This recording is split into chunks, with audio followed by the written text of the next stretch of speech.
Welcome to the Slop Farm. Enjoy the video. You start by confirming the bracelet model and noting the arrow marks that show pin direction. This matters because some pins push out only one way. Lay a soft cloth on a stable surface and open the clasp so the bracelet lies flat.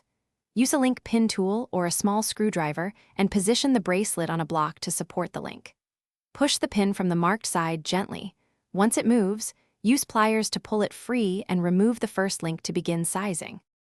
Once you've removed the first pin, remove links one by one and keep every tiny spacer tube and pin organized. Losing a tube can prevent reassembly.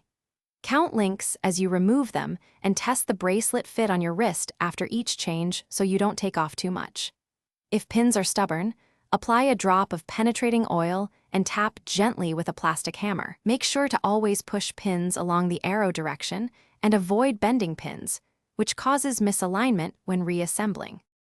To finish, align the remaining links and reinsert the spacer tube, then drive the pin back in the correct orientation until it sits flush. You should feel a firm stop.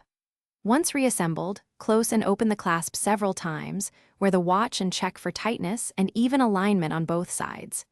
If a pin is stuck or links don't align, don't force it. Back it out and reseat the tube. If problems persist, make sure you have the correct tool or consult a professional watch. Thanks for watching. Consider subscribing if we helped you today.